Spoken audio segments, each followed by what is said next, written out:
Tempos de crise, e o subtítulo é A Reconstrução de Jerusalém e o Avivamento Espiritual como exemplos para os nossos dias. Nós estamos estudando os livros de Esdras e Neemias, que retratam a vida do povo de Israel quando eles retornaram do cativeiro da Babilônia. O nosso textual está em 1 João capítulo 4, versículo de número 1, que diz assim: Amados, não creiais em todo espírito, mas provai se os espíritos são de Deus, porque já muitos falsos profetas se têm levantado no mundo. A verdade prática diz assim: através dos dons espirituais, a igreja discerne os espíritos enganadores. Hoje nós vamos aprender que o inimigo usou de diversas estratégias para tentar parar o povo de Deus. Ali, quando eles estavam reconstruindo a cidade de Jerusalém, os muros e o templo. E nós vamos ver que até de falsas profecias foram usadas para tentar levar o povo de Deus a parar. E nos dias que nós vivemos, nós temos que tomar muito cuidado, porque tem muitas pessoas se reportando como se fossem enviados de Deus, mas aí nós precisamos atentar para o conselho de Jesus. Ele disse para nós olharmos para a árvore e ver o seu fruto. Nós precisamos analisar se essa árvore que está proclamando o nome de Cristo, o seu fruto condiz com aquele que morreu em nosso lugar. Neemias capítulo 6, do 10 ao 14, é a nossa leitura bíblica em classe. 1 Tessalonicenses 5, versículos 20 e 21. E 1 carta de Paulo aos Coríntios, capítulo 14, versículo 29, que nos diz assim: E entrando eu em casa de Semaías, filho de Delaías, o filho de Metabel, que estava encerrado, disse ele: Vamos juntamente à casa de Deus, ao meio do templo, e fechemos as portas do templo, porque virão matar-te. Sim, de noite virão matar-te. Porém eu disse: um homem como eu fugiria? E quem há como eu que entre no templo e viva? De maneira nenhuma entrarei. E conheci que eis que não era Deus quem o enviara, mas esta profecia falou contra mim, porquanto Tobias e Sanbalate o subornaram. Versículo 13: Para isso o subornaram, para que me atemorizasse, e para que eu assim fizesse e pecasse, para que tivessem alguma causa a fim de me infamarem, e assim me vituperarem. Lembra-te, meu Deus, de Tobias e de Sanbalate, conforme essas suas obras, e também do profeta Noodias e dos mais profetas que procuram atemorizar-me. 1 Tessalonicenses 5, 20 e 21 diz assim: Não desprezeis as profecias. E depois diz: Examinai tudo e retende o bem. É interessante que esses dois conselhos vêm bem próximos uns dos outros, um dizendo para nós não desprezarmos as profecias, antes as valorizarmos, mas ao mesmo tempo examinar e reter só aquilo que for bom, porque nós vemos que muitas pessoas hoje profetizam no nome de Deus, mas às vezes aquilo que é falado não condiz com as escrituras sagradas. Então nós devemos examinar e reter apenas aquilo que edifica. E o último versículo, que está em 1 Coríntios 14, 29, que nos diz assim: E falem 2 ou 3 profetas, e os outros julguem. O contexto do capítulo 14 da primeira carta de Paulo aos Coríntios é o próprio apóstolo ensinando a igreja sobre como utilizar os dons espirituais, principalmente o dom de profecia, o dom de variedade de línguas e o dom de interpretação de línguas para a boa edificação da igreja, porque ele mesmo disse que o nosso Deus é um Deus de paz e não de confusão. Então, na igreja de Corinto estava havendo alguns abusos do uso dos dons espirituais, e em vez de promover edificação, estava sendo promovido confusão. Então ele orientou aqui que quando as pessoas profetizassem os outros deveriam avaliar a profecia para ver se essa profecia vinha de Deus ou não. Vamos orar e depois iremos para os nossos comentários desta noite. Pai, nós te agradecemos pela tua palavra e te louvamos, Senhor, porque ela tem sido para nós um guia eficaz. Nós temos a Bíblia, Pai, como nosso manual de regra, fé e prática, e nós desejamos ardentemente conhecer o Senhor um pouco mais, a cada dia, a cada culto, a cada vez que nós paramos para refletir, estudar a Bíblia Sagrada e extrair dela lições, meu Deus, para a nossa conduta diária. Que nesta noite não seja diferente, Senhor. Tantos os irmãos que estão aqui na igreja, como aqueles que nos acompanham por essa transmissão ao vivo, sejam edificados, consolados e exortados pela palavra do Senhor, ó Deus. Fala conosco nesta noite e ministra no nosso coração teu querer e tua vontade. Guia nossos passos, meu Deus, pelas Escrituras Sagradas. É o que nós te pedimos, em nome de Jesus. A nossa introdução, queridos, diz assim: na lição passada, estudamos as diferentes formas de ataques que o inimigo da obra de Deus usa para lutar contra os servos de Deus. Vamos dedicar esta lição ao estudo de como o inimigo ataca por meio dos falsos profetas. Então, assim, esse trimestre tem sido muito instrutivo para nós, porque ele tem demonstrado que quando nós vamos fazer algo para Deus, o primeiro que se coloca do nosso lado é o próprio Deus. É Ele que abençoa os projetos, é Ele que nos dá força e graça para que eles sejam concretizados, é Ele que renova o nosso ânimo quando nós estamos desanimados. Enfim, Ele é o maior interessado em que sua obra tenha êxito aqui na terra. Agora, nós temos aprendido também que todas as vezes que nós nos colocamos perante o Senhor para fazer algo para Ele, nós percebemos que uma oposição tremenda se levanta. E aprendemos na lição passada que as armas da nossa milícia, elas não são carnais, mas elas são poderosas em Deus para destruir as fortalezas. E nós vamos aprender hoje como vencer uma outra artimanha do inimigo, porque como a palavra é a principal maneira de Deus nos instruir, nos aconselhar, nos orientar, ao longo da história, tanto do Antigo quanto do Novo Testamento, nós veremos que o inimigo sempre levantou aquilo que é chamado na Bíblia de falsos profetas, ou falsos ensinadores. Na época do apóstolo Paulo, ele teve que enfrentar uma grande oposição de falsos apóstolos.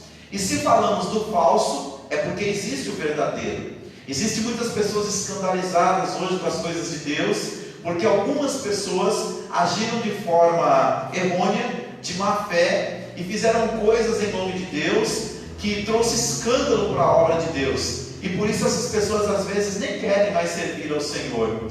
Mas o que me chama a atenção é que o falso e o verdadeiro sempre caminharam muito próximo. E cabe a cada um de nós, como nós aprendemos aqui nesta noite, examinar tudo e reter o que for bom. Nós temos que entender que na terra 3 forças estão sempre atuando. Primeiro, a força de Deus, a vontade do Senhor. Segundo, a força humana. E terceiro, a força maligna. E nessa lição nós vamos entender que precisamos de discernimento espiritual para saber quando uma dessas 3 forças estão atuando, para que a gente não creia em qualquer profecia, creia em qualquer ensinamento e assim nos desviemos do caminho da verdade. Vamos lá para os comentários do primeiro ponto, que diz assim: cuidado com os falsos profetas. 1. Os samaritanos observaram que os judeus davam muito valor às palavras dos profetas. Lembravam-se dos profetas Ageu e Zacarias, os quais profetizavam com tanta graça que a construção do templo, que havia estado parada por 15 anos, recomeçou imediatamente e continuou até a inauguração da casa de Deus. Por ocasião da construção do muro, a comunicação entre os judeus e samaritanos estava interrompida. Os judeus recusavam as propostas de cooperação dos samaritanos e não aceitavam as visitas deles. Em vista das constantes recusas das suas ofertas de amizade, os samaritanos procuraram então influenciá-los por meio de profecias. Tobias e Sambalat conseguiram subornar alguns profetas. Entre eles, a profetisa Noadias, a fim de atemorizar Neemias, dizendo que ele estava em perigo de morte e deveria fugir para dentro do templo para assim salvar sua vida. O exemplo deixado por Balaão prova que qualquer profeta que aceita suborno ou recebe dinheiro para profetizar é um falso profeta. Devemos ter cuidado a fim de que os falsos profetas não encontrem guarida em nossas igrejas. 2. Neemias tinha o dever de examinar a profecia recebida, e ele o fazia. Em primeiro lugar, ele estranhou a ordem para fugir. Um homem, como eu fugiria? Além disso, ele observou que não tinha o direito de entrar no templo uma vez que não era sacerdote. Compreendeu facilmente que tudo não passava de um ardil de Tobias e Sanbalate para atemorizá-lo e seduzi-lo a pecar. Assim concluído o exame da profecia, Neemias pode dizer: conheci que não era de Deus. Muito bom, obrigado, Daísa. Então, o que a gente percebe aqui, queridos? Nós precisamos tomar cuidado com os falsos profetas. Por quê? Aqui os samaritanos, eles perceberam que o povo judeu dava muito valor à profecia. Ou seja, aqueles que falavam em nome de Deus. E aqui tem até um exemplo dos profetas Ageu e Zacarias, que foram usados por Deus para despertar o povo de Deus a retornar à construção do templo, depois de terem ficado 15 anos com a construção parada, atemorizados por causa de calúnias e difamações. Então eles viram que da mesma forma que Ageu e Zacarias falou e o povo deu crédito, se eles enviassem esses dois homens chamados Sanbalate e Tobias, que eram inimigos da construção, inimigos da obra de Deus, se eles enviassem alguém no nome de Deus e essa pessoa conseguisse convencer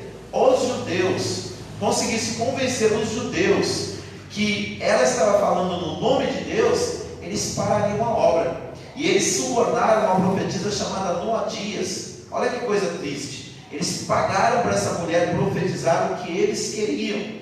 E quando ela profetizou, o que foi que Neemias fez? Primeiro, Neemias a ouviu, mas ele examinou a profecia.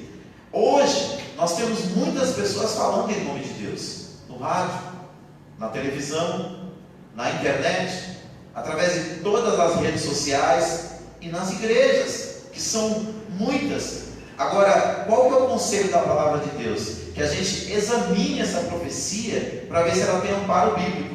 E foi o que Neemias fez. Aquela mulher, primeiro, ela tentou colocar medo nele.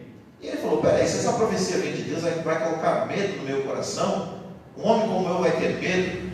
Já enfrentei tantas dificuldades, a minha fé está no Senhor. Segundo, ela chamou ele para dentro do templo, uma coisa que ele era proibida. Só quem poderia entrar dentro do templo, ali naquele local, pelo jeito o local que ela chamou ele, era o local que só iam os sacerdotes, que era o lugar santo, ou o santo dos santos, aonde só entravam o sumo sacerdote, uma vez por ano. Então ele falou: se eu fizer isso, eu vou pecar contra o Senhor. E aí está a resolução lá em Neemias 6,12: conheci que não era de Deus. Então hoje nós devemos fazer a mesma análise. Sempre que nós ouvirmos uma pregação, nós precisamos ser como os crentes lá na cidade de Bereia, onde Paulo chegou anunciando o Evangelho, e ele achou o comportamento deles um comportamento excelente, porque eles ouviram a pregação de Paulo, mas eles foram conferir na Escritura se o que Paulo falava tinha fundamento escriturístico, fundamento nas Escrituras Sagradas. Essa deve ser a nossa atitude hoje. Mas nós só poderemos verificar se está certo ou se está errado se nós o que? Conhecermos as Escrituras. Vamos para o segundo tópico? A Bíblia revela a existência dos falsos profetas. No Antigo Testamento, o trágico exemplo relatado em 1 Reis 13, o fervoroso homem de Deus procedente de Judá profetizou com muita coragem, advertindo o ímpio rei de Israel, que estava junto do altar queimando incenso. Ele disse: altar, altar, assim diz o Senhor, eis que um filho nascerá à casa de Davi, cujo nome será Josias, o qual sacrificará sobre ti os sacerdotes dos altos que queimam sobre ti incenso, e ossos de homens se queimarão sobre ti. E deu um sinal de que aquela palavra era do Senhor. Eis que o altar se fenderá e a cinza se derramará. Ouvindo o rei aquela palavra, estendeu a sua mão sobre o altar, ordenando que prendessem o homem de Deus. Todavia, a mão que ele estendeu contra o profeta secou-se, e não a podia tornar a trazer a si. O altar se fendeu e a cinza se derramou, como o profeta havia dito. A pedido do rei, o profeta orou a Deus e a mão lhe foi restituída. A ordem de Deus para o profeta era que não comesse pão e nem bebesse água naquele lugar e que não voltasse pelo mesmo caminho. Havia, porém, naquele lugar um velho profeta cujo filho lhe contou o que fizera o profeta vindo de Judá. O velho profeta foi ao encontro do homem de Deus e convidou-o para comer pão. Ante a recusa do homem de Deus, o velho profeta argumentou que um anjo lhe havia falado, ordenando que convidasse o profeta de Judá a voltar para comer pão em sua casa. O homem de Deus não discerniu a mentira e aceitou o convite do velho profeta. E sucedeu que quando ele estava comendo pão, Deus tomou o velho profeta em profecia e disse: visto que foste rebelde à boca do Senhor, antes voltaste com este pão, o teu cadáver não entrará no sepulcro de teus pais. Depois de ter comido pão, voltou, e no caminho um leão matou, deixando-o prostrado na estrada. O velho profeta recolheu e sepultou no seu sepulcro, chorando lágrimas, certamente de fingimento. B. Nos dias de Jeremias havia falsos profetas, os quais com suas profecias combatiam a palavra de Deus, combatiam a palavra que Deus havia enviado a Israel por meio de Jeremias. C. Quando o rei Josafá de Judá visitou o rei Acabe de Israel, ele tinha um grande número de profetas que profetizavam segundo a vontade de Acabe. Então o rei Josafá perguntou: não há aqui ainda algum profeta do Senhor? E o rei Acabe respondeu que havia o profeta Micaías. Os que foram buscá-lo disseram: vês aqui que as palavras dos profetas a uma voz predizem coisas boas para o rei. Seja, pois, a tua palavra como a palavra de um deles e fala bem. Então disse Micaías: o que o Senhor me disser, isso falarei. Como Micaías profetizou, assim aconteceu. Acabe morreu na batalha. D. Ainda nos dias de Jeremias, falsos profetas conseguiram influenciar alguns dos sacerdotes e enganar o povo por meio deles. Dessa maneira, o povo desviava-se dos caminhos de Deus e recusava-se a ouvir as verdadeiras anunciadas por Jeremias. Moisés, Jeremias e Ezequiel combateram tenazmente os falsos profetas e seus ensinos heréticos. 2. No Novo Testamento. Jezabel. Jesus advertiu o anjo da igreja em Tiatira por este ter permitido que uma mulher com o nome Jezabel, falsa profetisa, ensinasse e enganasse os membros daquela igreja, prostituindo-os. B. A Bíblia adverte que nos últimos tempos aparecerão falsos profetas. O espírito do anticristo estará então operando grandemente e fará esses falsos profetas operarem sinais e prodígios de mentira, com todo o engano e injustiça. Obrigado, Denise. Então, o que nós vemos aqui, queridos? Nós vemos aqui 7 exemplos bíblicos falando sobre falsos profetas e falsas profecias. 5 no Antigo Testamento e 2 no Novo Testamento. Então, o que isso fica para nós como lição? Um alerta. Um alerta. Desde que nós entendemos que o mundo é mundo, nós temos relatos do falso caminhando do lado do verdadeiro. E se nós não tomarmos cuidado, muitas das vezes o falso é muito parecido com o verdadeiro. Alguém até já contou uma analogia, uma ilustração sobre esse assunto, que a verdade, ela estava em um certo lugar, e a mentira chegou e convidou-a. Era um dia muito quente, um dia bonito, para as duas tomarem banho junto. E as duas chegaram na beira da água, a verdade e a mentira. A verdade, apressada para tomar banho, porque estava muito calor, ela tirou a sua roupa e pulou dentro da água. Quando a verdade pulou dentro da água, a mentira passou a mão na roupa da verdade, desapareceu. E até hoje ela anda por aí com a roupa da verdade, dizendo que é verdade, mas é mentira. Então a gente tem que tomar cuidado, porque muitas vezes a mentira, o engano, ele parece muito com a verdade. A própria Bíblia fala para nós tomarmos cuidado, porque alguns, tendo a aparência da piedade, negam a eficácia dela. Então, mais do que nunca, nós precisamos ter um espírito de discernimento. A Bíblia fala dos dons espirituais, e um deles é o dom de discernir os espíritos. Acha que dom eu já vi pessoas ensinando que dom de discernir o espírito é você ver uma pessoa endemoniada e saber qual que é a entidade que está ali naquele corpo. Irmãos, isso não é dom de discernir os espíritos. Até porque quem dá o nome para as entidades são as próprias entidades.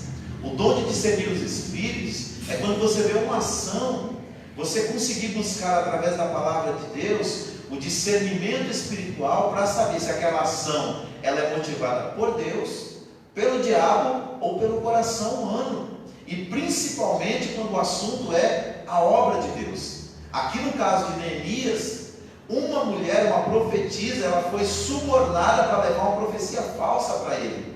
E se ele desse crédito, ele poderia pecar contra Deus e assim perder a liderança da nação de Israel, ou poderia até ser fulminado pelo próprio Deus, por estar entrando dentro do santo ou do santo dos santos, sem permissão de Deus. Então, quando nós olhamos para as Escrituras, esses 7 exemplos para nós aqui, deve ser para nós um alerta, que nos últimos dias, está aqui em 2 Tessalonicenses 2, do versículo 9 ao 10, aparecerão o espírito do anticristo em falsos profetas, os quais eles operam sinais e prodígios de mentira, com todo engano e injustiça. Então que a gente fique alerta. As pessoas hoje, elas infelizmente, mesmo sendo cristãs, elas se deixam levar muito por sinais e prodígios. Mas os sinais, irmãos, e os prodígios, eles podem ser muitas das vezes manipulados. Eu não quero dizer que Deus não opera milagres. Deus não mudou. Deus não mudou, Deus é o mesmo. As causas impossíveis são para nós humanos. Para Deus não existe impossível. Mas o que acontece? Muitas das vezes, as pessoas se admiram de um sinal, de um milagre, até sem saber se aquilo é verdade. E muitas das vezes, quando você ensina o caminho da verdade, o caminho da palavra, a pessoa não aceita. É por isso que Jesus, ele alertou: olha, você não deve olhar para os dons, você deve olhar para os frutos. É o fruto, e a Bíblia fala que o fruto do Espírito, ele é totalmente diferente na vida daquele que serve a Deus, da vida daquele que não serve. Ou seja, o fruto do Espírito é amor, é paciência, é alegria apesar das circunstâncias, é benignidade e bondade, é fidelidade, é fé, é mansidão, é domínio próprio. Essas características, só quem consegue apresentá-las são pessoas que foram transformadas por Deus, que nasceram de novo. Esse tipo de característica é muito difícil de você imitar. Agora, os dons, muitas das vezes, as pessoas imitam. Mas eu não estou dizendo que os dons não existem. E muito menos sou membro do grupo cessacionista que acredita que os milagres só foram para a época de Jesus. Eu estou dizendo que nós precisamos sim de operações maravilhosas de Deus, mas nós não devemos nos enganar por isso, e nem pelas profecias ou por ensinamentos que muitas das vezes não condizem com a palavra de Deus. O pregador, o ensinador, o profeta pode fazer cair fogo do céu, se aquilo que ele te ensinar, ele te orientar, estiver contrário às verdades bíblicas, pela palavra de Deus. A Bíblia chama ele de falso profeta. Fala que o espírito do engano está sobre ele. Então vamos lá, terceiro ponto. Nós devemos julgar as profecias. Alguém acha que nós não podemos julgar as profecias porque diz que nós estamos julgando a Deus? A Bíblia não diz isso. A Bíblia diz para nós julgarmos as profecias. Ou seja, desde o Antigo Testamento Deus tratou desse assunto.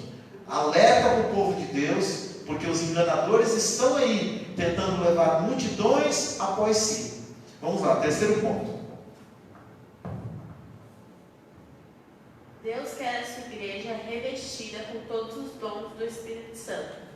A igreja em Corinto deve ser o nosso exemplo neste sentido. Paulo dirigiu-se a ela dizendo que nenhum dom lhe faltava. O conselho bíblico para nós é seguir o amor e procurar com zelo os dons espirituais, mas principalmente de profetizar. 2. O despertamento renova os dons. Quando Deus renova o dom de profecia e os dons de variedade de línguas, a interpretação por meio de um despertamento espiritual, então se torna necessário que a igreja esteja bem doutrinada para saber como usar os dons espirituais e também como se deve julgar as profecias, conforme a palavra de Deus nos orienta. Nenhuma mensagem tida como profética está isenta de exame por parte da igreja, conforme o ensino do apóstolo Paulo. Para a referência supracitada, temos o direito e o dever de julgar as profecias para ver se elas estão de acordo com as Escrituras. Se não estiverem, são consideradas anátema, pois têm o objetivo de conduzir o povo de Deus ao erro. Fujamos das falsas profecias e dos falsos profetas. Muito bom. Diz assim, 1 Tessalonicenses capítulo 5, versículo 19, que é o texto bíblico que é citado aqui. Diz assim, não extingais o Espírito. Extinguir é apagar. Não apagueis o Espírito. Logo em seguida, no versículo 20, ele diz assim, não desprezeis as profecias.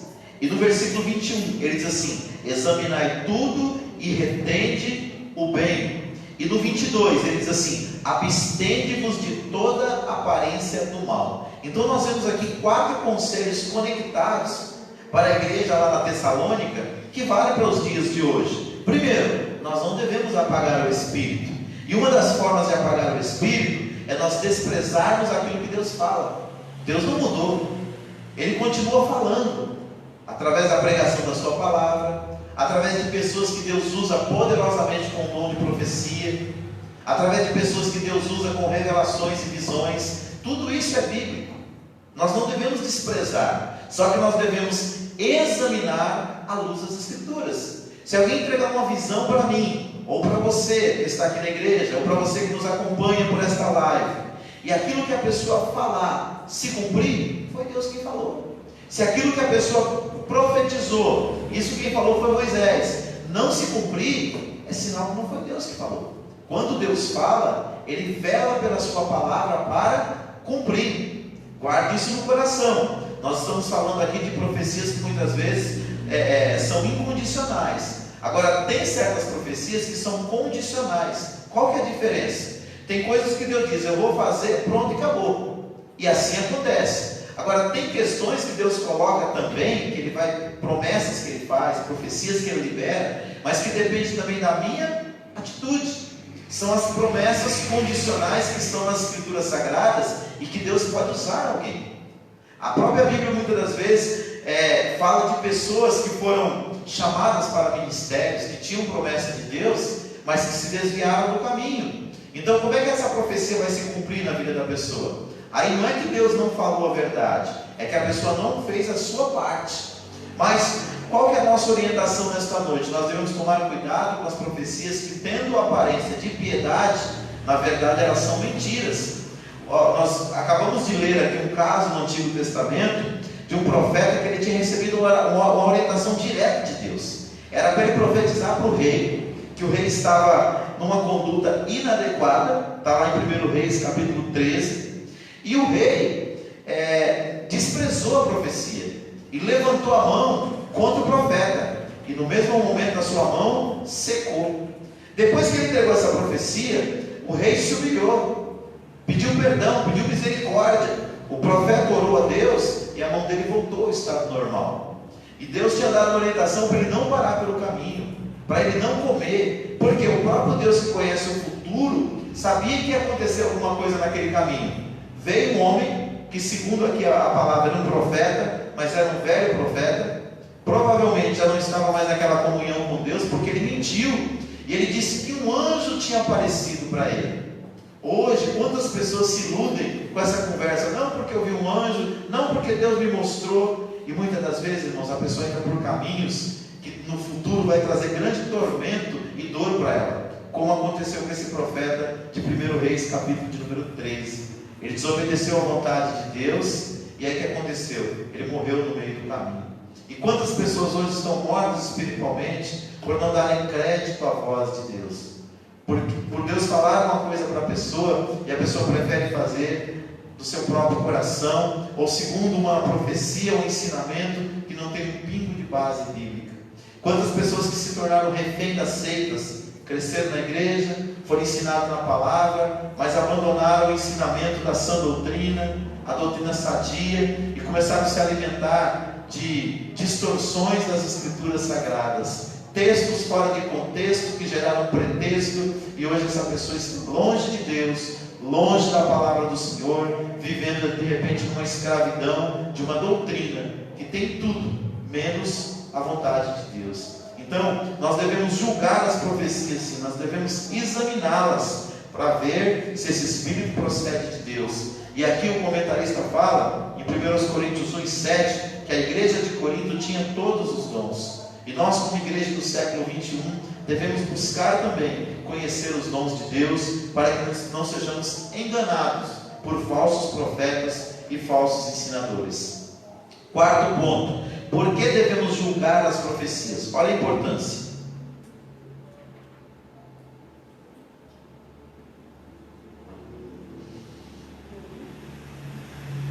Quarto ponto: por que devemos julgar as profecias? Porque a palavra de Deus nos manda julgá-las. 1 Tessalonicenses 5:19, 21, 1 Coríntios 14:29. 2. Porque os que profetizam são sujeitos a falhas. Mesmo que a mensagem venha de Deus, pode acontecer que o instrumento esteja sem fruto do Espírito na sua vida, e a transmissão da mensagem seja prejudicada por esta causa. 3. Porque pode haver conhecimento prévio dos fatos. Quando o que profetiza conhece os problemas da pessoa para quem está profetizando, pode haver o perigo de que a sua opinião pessoal venha influenciar o conteúdo da mensagem. A Bíblia diz que tem a palha com trigo. A mensagem pode ser um produto da opinião daquele que profetiza.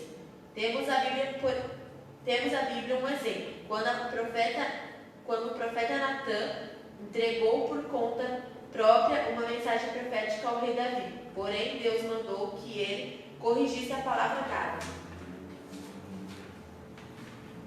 4. Existe a possibilidade de que o profeta, ao anunciar a mensagem profética, esteja sendo influenciado por um espírito maligno, disseminador de mentiras. Lemos sobre isto em 1 Reis 22, 7, 11, 19, 21 e 23. Muito bom. Então vamos lá. Por que nós devemos julgar as profecias? Aqui foram colocadas 4 razões. Primeiro, porque a palavra de Deus nos manda. O primeiro texto que nós já acabamos de ler lá, que fala sobre nós não desprezarmos as profecias, mas examinarmos tudo e reter o que é bom. E depois o texto de 1 Coríntios 14, 29, que diz: e além 2 ou 3 profetas, e os outros julguem. Ou seja, a própria palavra de Deus, vinda através do apóstolo Paulo, orientou os crentes na cidade de Corinto a não crer em toda a profecia, mas a fazer um exame se essa profecia realmente era verdadeira. Segundo motivo para nós julgarmos as profecias: porque os que profetizam são sujeitos a falhas. Gente, ninguém é perfeito. Ninguém é perfeito. Todos nós temos falhas. Todos nós cometemos erro. E quando nós olhamos para a palavra de Deus, nós entendemos que, ainda que nós tivéssemos uma grande profundidade espiritual, ainda que a gente fosse um grande homem de Deus, ainda que a gente cresça muito na fé, nós ainda somos seres humanos. E como seres humanos, nós corremos o risco, que está aqui no tópico 3 também, nós podemos conhecer os fatos sobre a pessoa, sobre a vida da pessoa, e a gente pode emitir uma opinião favorável à pessoa, ou favorável a uma situação, mediante o conhecimento prévio. E aqui é dado o exemplo de Natã e Davi. Se você não conhece a história, em 2 Samuel, capítulo 7, a Bíblia fala que Davi intentou no coração construir um templo para Deus. Ele disse: olha, eu habito num palácio muito bonito, e Deus mora em cabana. Por que cabana? Porque naquela época, Israel, quando saiu lá da terra do Egito, andando no deserto, Deus orientou Moisés a criar um tabernáculo. Era uma tenda, onde Deus se revelava ali, no local santo dos santos, e aquela tenda era montada e desmontada de acordo com que a nuvem, ou a coluna de fogo que andava sobre a nação de Israel, parava ou se movia. Quando a nuvem ou a coluna parava, eles ali acampavam e montavam o tabernáculo.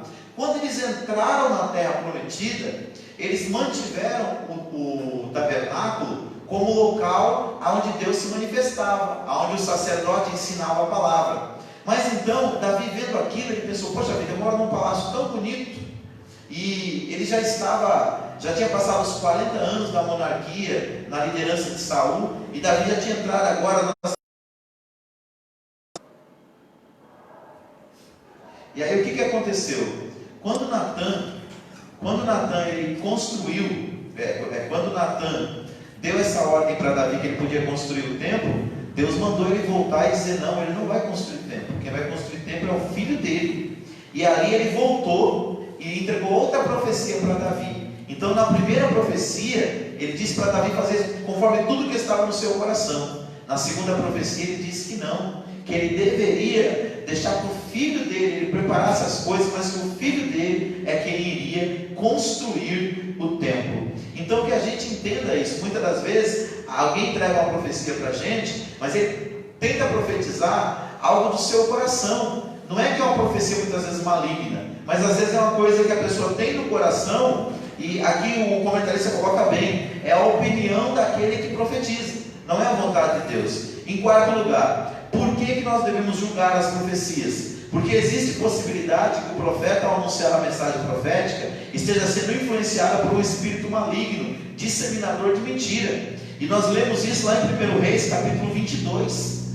Então o que acontece? São 4 razões, pelo menos, para nós julgarmos as profecias e não acreditar em tudo aquilo que está em conflito com a palavra de Deus.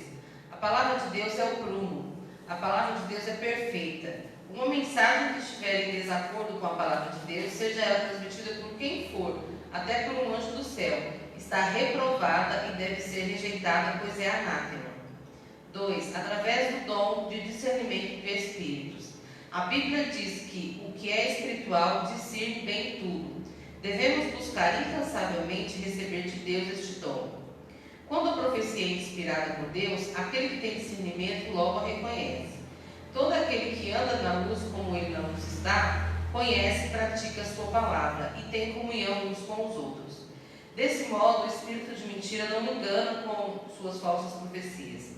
O crente que é uma ovelha do Senhor conhece sempre a voz do seu pastor. A noiva conhece a voz do seu amado. 3. A profecia se conhece pelo seu sabor. Também o sotaque de quem fala faz com que o filho da terra conheça quando o estrangeiro fala. Compare cibolé e chibolé. Finalmente, os que são perfeitos têm, em razão de costume, os sentidos exercitados para discernir tanto o bem como o mal. Glória a Deus. Então, como nós devemos julgar? Primeiro, examinando as Escrituras, aquilo que eu falei desde o início. Amós, capítulo 7, versículos 7 e 8, fala que a palavra de Deus é o plumo. O que é o plumo? É aquilo que a gente coloca na parede para ela ficar perfeita, para ela continuar subindo da forma correta.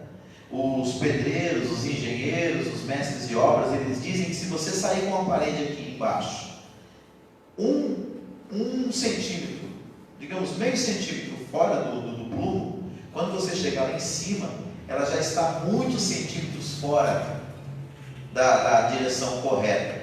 Então aquela obra ela fica comprometida, ela pode cair. Assim é a profecia.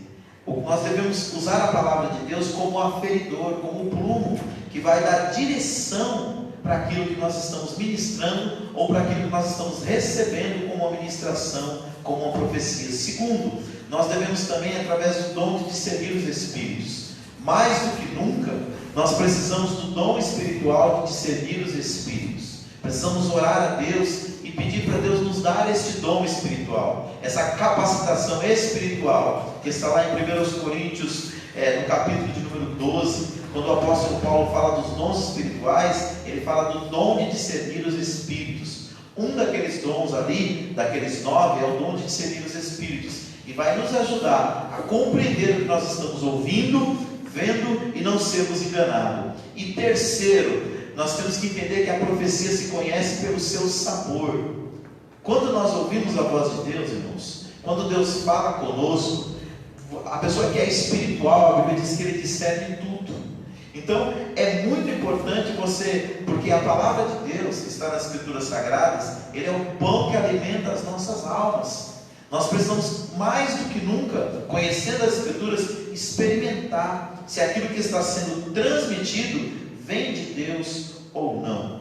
Quero fechar aqui esse tópico com Hebreus capítulo 5, versículo de número 14. Olha o que diz o texto bíblico. Hebreus capítulo 5, versículo de número 14. Diz assim, mas o mantimento sólido é para os perfeitos, os quais, em razão do costume, têm sentidos exercitados para discernir tanto o bem como o mal. Então nós precisamos mais do que nunca desse discernimento, dessa maturidade espiritual. Nós não somos mais meninos na fé. Eu digo isso para aqueles que já têm um certo tempo de caminhada. E se você é um novo convertido, busque conhecer mais a Deus, a sua palavra, busque discernimento espiritual através do Espírito Santo, porque Ele é poderoso para lhe dar. Nossa conclusão aqui diz assim, quando as profecias são provadas, o conceito e a consideração dos dons espirituais são conservados. Deste modo, a sã doutrina é preservada de qualquer influência e erros humanos, e o Espírito Santo tem liberdade de usar os seus servos conforme a sua soberana vontade. Queridos, nós não podemos apagar o Espírito, nós não podemos desprezar as profecias, como bem ensinou o apóstolo Paulo. Mas esse mesmo Paulo que deu esse conselho, ele nos aconselhou a buscarmos cada vez mais e mais em Deus o discernimento espiritual, para que a gente não só ensine a verdade, como nós também não sejamos enganados por aqueles que tentam ensinar a mentira. 2. Quando provamos as profecias, estamos em condições de corrigir e doutrinar a pessoa que usou erradamente o dom de profecia. Assim, da outra vez, ele dará lugar ao Espírito Santo e irá usar o dom profético de modo correto. Existem algumas denominações, irmãos, que por causa de algum erro que alguém cometeu, que gerou algum escândalo na igreja ou na obra de Deus, eles passaram a não usar mais o dom da profecia, passaram a não estimular mais a busca deste dom, e com isso eles estão apagando o Espírito. Nós não devemos dizer para as pessoas não buscar o dom, mas pelo contrário, nós devemos pedir para que Deus dê os seus dons para a igreja, mas que a gente conheça a Escritura Sagrada para saber orientar as pessoas quando eles necessitarem. E terceiro e último aqui para nós fecharmos: quando provamos as profecias, recebemos as bênçãos que Deus, por meio delas, quer nos dar. Ficamos com o bom e rejeitemos o que não veio de Deus, conforme 1 Tessalonicenses 5:21. Examine tudo e retenha o que for bom. Queridos, muitas das vezes, quando nós estamos desanimados, às vezes abatidos, ou ansiosos por alguma coisa na vida, Deus usa alguém em profecia para falar conosco. E essa profecia, segundo a Bíblia, ela pode produzir três coisas: primeiro, consolação; segundo, edificação; e terceiro, exortação. E aqui a palavra exortação não é repreensão, é despertar o ânimo. Ou seja, quando a profecia vem, ela vem com esse triplo propósito. Por isso que ela não pode ser desprezada, mas ela deve ser usada com todo o critério bíblico. E assim, tanto aquele que profetiza vai se sentir feliz por estar sendo usado por Deus, como aquele que recebe a mensagem será abençoado por aquilo que Deus falou. Amém? Que Deus abençoe sua vida, que Deus nos ajude a crescermos cada dia mais em graça e em conhecimento da sua palavra, para que nós possamos ser edificados e edificar a vida de outras pessoas. Nós vamos encerrando o nosso culto por aqui, lembrando os irmãos que na próxima sexta-feira, às 19h30, estaremos aqui para um culto que nós chamamos de Sexta-feira Profética, onde nós vamos orar, louvar a Deus e liberar uma palavra de Deus que mude a sua vida. E no domingo, às 18 horas, nós estamos aqui novamente para mais um culto da família e culto de Santa Ceia. Domingo será Santa Ceia do Senhor e nós queremos convidar toda a igreja a estar presente para nós celebrarmos mais uma vez a Ceia do Senhor aqui na nossa igreja. Amém? Você que nos acompanha pelas redes sociais é o nosso convidado a estar aqui também conosco. Nós tomamos todos os nossos cuidados aqui com distanciamento social, uso de máscara, álcool gel, enfim. Nossa busca é para que a gente possa adorar a Deus da melhor maneira, mas ao mesmo tempo também tomarmos todos os cuidados, amém? Vamos orar, vamos agradecer a Deus. Pai querido, Deus amado, nós te louvamos porque até aqui o Senhor tem nos ajudado. Damos graças, Senhor querido, pelas bênçãos que o Senhor tem derramado sobre a nossa vida, e te louvamos, Senhor, por aquilo que aprendemos do Senhor hoje. Senhor, que nenhum de nós, meu Deus, venha desprezar as profecias, porque elas vêm do Senhor, Pai, e elas existem para a nossa edificação, para o nosso consolo e para a nossa exortação, mas que a gente possa examinar tudo, Pai, e reter apenas aquilo que for bom, aquilo que promoverá edificação para as nossas vidas. Que a tua igreja cresça, Pai, no conhecimento da tua palavra e nos dons espirituais, ó Pai, de tal maneira que muitas pessoas sejam edificadas por essas ferramentas espirituais que são os dons, como o dom de profecia. Nos ajuda também a crescer no fruto do Espírito, Pai, que é o caráter do Senhor, sendo implementado cada vez mais e mais em nossas vidas e em nossos corações. Despede o teu povo em paz, Senhor, no retorno para os seus lares, livrando e guardando de todo mal. Abençoa os nossos irmãos que nos acompanharam por essa transmissão ao vivo, Pai, que eles possam ser tocados e abençoados pela tua palavra. É o nosso pedido, no nome precioso de Jesus. Amém. Que o grande amor de Deus, nosso Pai, que a maravilhosa graça de Jesus Cristo, seu Filho, e a doce consolação do querido Espírito Santo seja com cada um de vós, não só agora, mas para todos sempre. Todos digam amém. Vamos aplaudir o Senhor.